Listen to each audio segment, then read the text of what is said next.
Masa, cultura y el porvenir radiante de Ignacio Ferreras. Bueno, yo soy Santiago González Varas, muy buenas tardes, días o noches. Vamos a comentar hoy un libro en la editorial Endimión de Juan Antonio Ferreras, Masa, cultura y el porvenir radiante, del año 2002. Lo traigo a colación en un próximo ensayo que estoy haciendo, pues me ha servido para fundamentar mis propias ideas.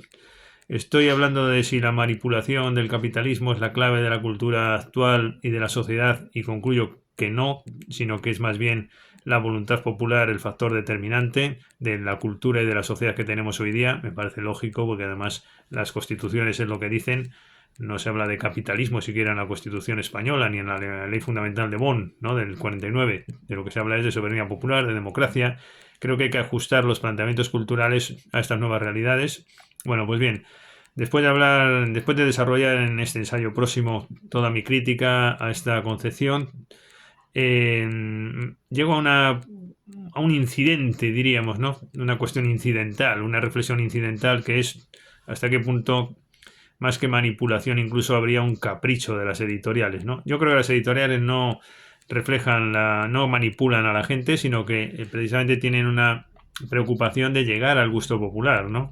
Yo creo que el gusto popular mediatiza la producción cultural. Pero en todo caso, también una posible deriva de este tema es hablar de que esto ya no es ni la industria cultural, ni es la soberanía popular, ni es nada, sino que esto ya es un tema de pura anécdota, de capricho editorial, de amiguismo y de editorial y cosas así, las que también influyen en la determinación de la cultura de nuestro tiempo. Y ahí me apoyo en Juan Antonio Ferreras, porque me vienen muy bien sus ideas para fundamentar las mías también de ese próximo ensayo.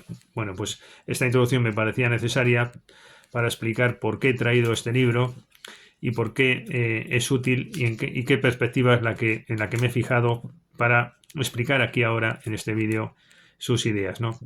Entonces, las notas que me tomé en su día de Juan Antonio Ferreras es que el autor sigue partiendo, aunque parece inevitable en este debate, del mito de la industria cultural. Es decir, que este autor, yo creo que hasta por inercia, como todo el mundo parte de esta concepción, pues este también parte. Lo que veremos que tiene matices muy interesantes, no es el comecocos de siempre. Vamos. Entonces, vamos a avanzar. Más que una manipulación de la industria cultural, lo que se percibe, así en la literatura claramente, es un capricho o azar o amiguismo, ¿no?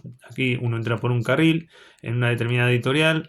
Se observan obras muy flojitas en las grandes editoriales que se están publicando, ¿no? Y esto pues tiene que haber ahí algún misterio, porque no se entiende, pues tiene que ser eso, ¿no? Que entran, sobre todo, pues como están en Barcelona estas grandes editoriales, pues se publica mucho o bien extranjeros o bien gente de Cataluña, ¿no?, que son los que están por ahí. Pero es muy difícil que una persona de Soria, por muy buen literato que sea, llegue a una editorial de primera línea en España, ¿no?, que están en Barcelona. Yo creo que es imposible. ¿Cómo va a llegar una persona de Soria? A no ser que pase por la carrera mediática o se convierta en un deportista muy famoso, etcétera.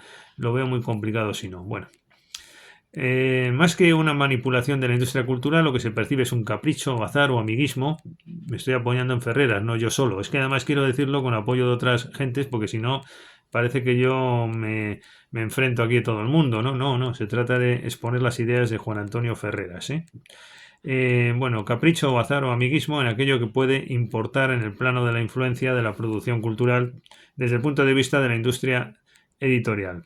Apunta este autor que no quedan claros los criterios en virtud de los cuales se escogen tales o cuales obras, pese a que, añado, de ello depende al final el destino del escritor y su ser o no ser, claro. En torno a la figura del escritor mediático, afirma Ferreras, que, entre comillas, es de suponer que los encargados del lanzamiento, los especialistas de la publicidad al servicio de las editoriales, escogen al guapo o guapa, al ingenioso o agudo. La verdad es que me podía haber ahorrado las observaciones que he hecho inicialmente, porque aquí está mucho mejor explicado todo. Escogen al guapo o guapa, al ingenioso o agudo, al que presenta bien y sobre todo al que ya es conocido, para que publique y triunfe. El lanzamiento del escritor mediático, dice Ferreras, de este nuevo monstruo de la gran parodia, es pura técnica publicitaria y, entre otras ventajas, tiene la de ser sustituible por otro de iguales o parecidas características, ¿no? Lo mismo ocurría en el siglo XIX de las novelas por entregas y de los autores siempre sustituibles y hasta renovables de las mismas. Bueno, y esto se escribió a principios del siglo XXI y creo que es así, sigue siendo así, pero yo creo que hoy día ya es hasta un desconcierto lo que vivimos, porque en realidad ya ni ser mediático te da la oportunidad, esto ya estamos entrando en puro azar y capricho, ¿no? Amiguismo, etcétera. Bueno, y lo que es aún peor, sigue diciendo Ferreras, la gente, la masa, la siempre nominada masa, se limita a comprar sus libros, claro, se publican en estas editoriales, ¿cómo no los van a comprar? El mundo editorial lanza con todo lujo a los mediáticos, y los mediáticos invaden la esfera de la cultura, quizás de la lectura, con libros que ni siquiera han tenido que escribir, eso es otro también. Sigue la industria del negro que escribe para los demás, y aquí es una necesidad porque los mediáticos no tienen tiempo ni talento para pergeñar unas cuantas páginas, necesitan un negro y el negro les escribe una autobiografía y después una novela que lógicamente será premiada en el próximo concurso. La verdad es que yo no voy a hacer más comentarios porque me quedaría muy corto al lado de lo que estoy aquí leyendo, porque igual me parece incluso a mí un poco exagerado, ¿no? En lógica jurídica, digo yo, añado yo como nota, sería debatible hasta qué punto una editorial de este tipo tiene una posición dominante. Claro, el ser o no ser de escritor, y estos son los que tienen la posición dominante. En derecho hay una técnica que se llama el abuso de posición dominante, ¿no? La consecuencia es que estaría prohibido, si aplicamos la lógica jurídica a este supuesto tan singular que nos estamos analizando hoy, estaría prohibido el abuso de posición dominante para escoger al autor, ¿no? El tema no es baladí. Ya sé que una empresa privada puede hacer lo que quiera, pero están estas técnicas. Nadie se lo ha planteado, esto es surrealista, pero yo me lo planteo en plan de... No iba a decir escojono, pero no digo esa palabra, en plan de debate. El tema no es baladí. Según Ferreras, los elegidos por capricho, con comillas, son los mediáticos, los nuevos agentes de la diversión, los nuevos payasos. Se pregunta Ferreras si ha muerto el escritor auténtico una vez han triunfado los mediáticos y si el escritor mediático no es el que mejor responde a las bajas necesidades de la masa. Esto está escrito hace 24 años. Advertimos, pues, puntos de conexión entre lo que venimos afirmando y lo que propugna el autor citado. Lo que queda, dice otra vez Ferreras, al escritor auténtico o verdadero es convertirse en figura mediática porque así se lo exige el guión de la industria que comercializa sus obras. De que si no eres mediático no tienes oportunidad de publicar aquí. Yo creo que esto se ha pervertido todavía más. En esa época era así, que bueno, por lo menos ya sabías que había que salir en el telediario para publicar o ser futbolista, pero hoy día creo que es un poco peor.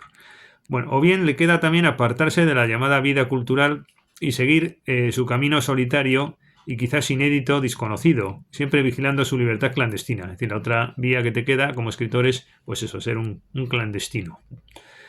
No hay más solución hoy que marginarse y combatir desde personalísimas y secretísimas trincheras. Y lo peor es que vendrán tiempos peores, porque el pueblo se ha hecho masa y no existe intelectualidad y está hecha a modo y semejanza de la masa. Esto me parece muy interesante porque es un autor que es de los pocos que he visto que relaciona la podredumbre cultural con la masa, con el colectivo social. A mí no me gusta emplear la masa, es la democracia en términos dignos, pero creo que no culpa a la industria cultural exclusivamente, sino que este autor, me ha parecido interesante su planteamiento, relaciona la podredumbre cultural con la masa que llama él, con la democracia llamaría yo, o Gustavo Bueno con la cultura basura. Bueno, y llega a afirmar Ferreras que el punto de inflexión en este juego doble consistiría en analizar si la demanda de la masa llega o no a determinar y hasta qué punto a la oferta. Bueno, pues ya ha dicho él antes mismo que sí, no sé por qué se pregunta después esto. Bueno, tengo aquí una nota a pie de página completando informaciones del libro y lo voy a leer porque es un autor que me parece interesante lo que dice, por lo menos de debate, que nos haga pensar, nos haga reflexionar, quizás no acierten el 100% de las cosas, ¿no? Pero este es un debate que yo creo que va a terminar saltando y planteándose, ¿no? Es un debate importante, además. Bueno, es decir, observamos algunas conexiones con lo que propugnamos al hilo de la soberanía pop como factor determinante de la cultura de nuestro tiempo. Pongo aquí en mis notas, es decir, conexiones con lo que yo mismo escribo sobre esto.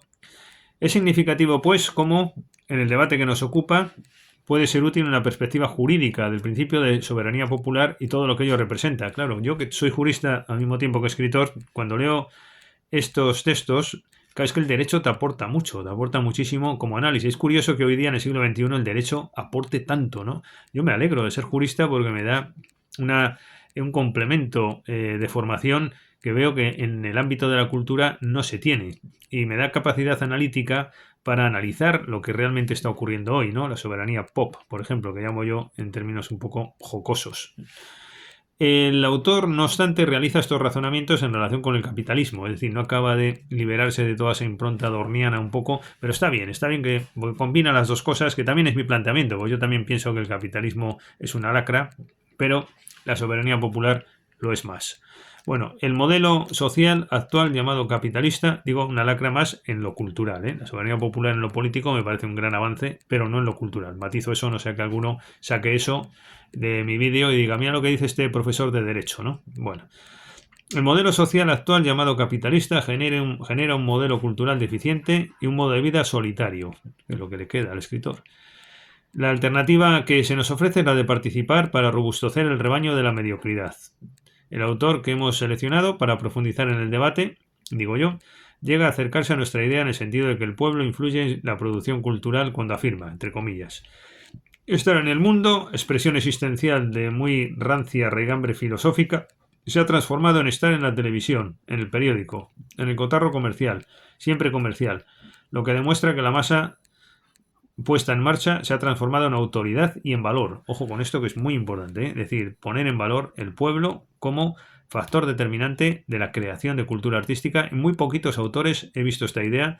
Yo la desarrollo sistemáticamente, además hasta el fondo, con todas sus consecuencias. Ya vengo haciéndolo en varios libros precedentes, La imposibilidad de la cultura, El estado de la cultura, etcétera, que si tengo ocasión reseñaré.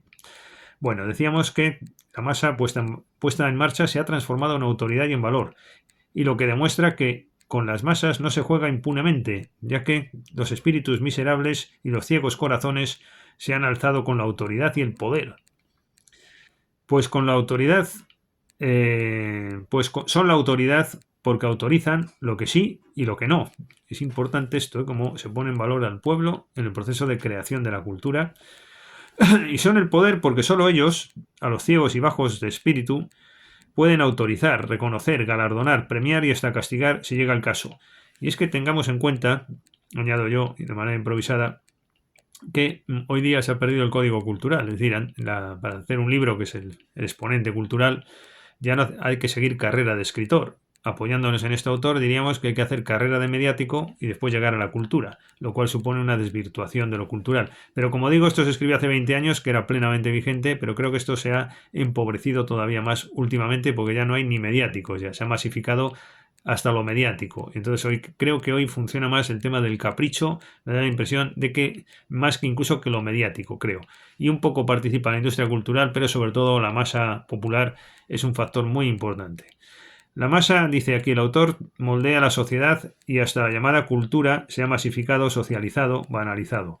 El Estado solo está y está para programar y pagar, con dinero de la masa, lo que la masa pide, solicita, exige y acaba imponiendo, es decir, fiestas, celebraciones, etc. Bueno, esto nos llevaría a un tema muy importante de si el Estado qué tiene que hacer ante este panorama, si tiene que intervenir, cómo, si tiene que ser neutral, en el sentido de no intervenir. Este autor lo está diciendo, el Estado lo que hace es pagar, el Estado no tiene ni puñetera idea de arte ni de cultura, no interviene y lo que hace es pagar y pagar y pagar y con eso que haya paz social, porque esto es de la contracultura, si no les da subvenciones, pues cuidadito. Bueno, pues nunca como ahora, dice el autor, en este siglo y sobre todo en este final de siglo, la más ignominada e ignorante ha ocupado tanto espacio social. Al parecer la masa es la protagonista del mundo. Para ella se fabrican las diversiones, para ella funcionan los espectáculos, para ella se construye algo que llaman cultura. Pero claro es que la masa no dirige, la masa no planifica, la masa no organiza, pero es lo amorfo que deja planificar, dirigir y organizar. Esto se contradice un poquito con lo de antes, porque yo creo que la masa no, bueno, la democracia, entiendo, el pueblo soberano no solo es pasivo y deja, sino que es activo con su gusto y su criterio. Hay los intereses de siempre, el capitalismo último, el que basa todo en el consumo y la educación está dirigida al consumo. Sigue diciendo nuestro autor, la alternativa que queda al intelectual, de verdad, es encerrarse, yo añadiría más que encerrarse, enterrarse en casa para practicar la libertad clandestina, dice él, pero no es suficiente, ya que la libertad individual solo podrá apoyarse, expandirse, vivir en una palabra si hay libertad colectiva. Esta es una idea muy buena también. Es de lo poco que he leído en la línea de lo que yo más o menos pienso, salvando diferencias y sobre todo quitando abruptos. Yo soy una persona moderada y educada. Esto me parece un poco excesivo la manera de pronunciarse, pero las ideas es que es muy difícil encontrar un pensador independiente hoy día. Tienes que estar en el discurso rollo del capitalismo, creo que es porque es como se medra en determinados circulillos. La masa desea un automóvil y vacaciones en la playa, un sexo fácil y un viaje por los mares del sur, no desea más. Esto yo lo llamo sensacionismo. Y no es ni siquiera un deseo individualizado, es un deseo masificado, banalizado también a nivel de la mercancía. En este contexto es claro que las utopías no pueden darse, esto ya es mío. Y se fija Ferreras en Robert Musil como antecedente adivinador de este estado de situación, quien ya opuso a esta tendencia del hombre colectivo lo que él llama el hombre cultivado, es decir, un espíritu superior. Bueno, no solo Robert Musil, hay mucha gente. Aquí estamos haciendo muchos vídeos precisamente sobre autores en esta línea.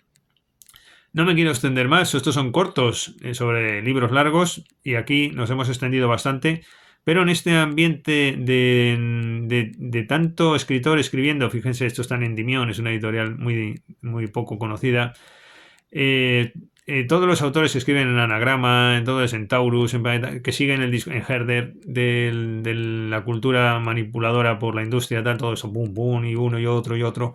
Y sin embargo, este tipo de pensamiento escasea. Y me extraña, porque el intelectual algunas veces, aunque solo se vaya por llevar la contraria y dar la nota, pues podría decir algo distinto, ¿no? Pero no, eso es un discurso que hay que seguir, lo otro, el oficialista, y raramente se ve algo así, es de los pocos testimonios que observo, y por eso he querido traerles un autor modesto, pero yo no me guío por criterios de fama ni de popularidad, porque además lo que estoy viendo más bien es al contrario. Y entonces, bueno, sin ser excesivamente crítico, o por lo menos lo intento, y si no pido disculpas, pues me despido haciendo alusión a esta obra de este autor. Muchas gracias, hasta la próxima.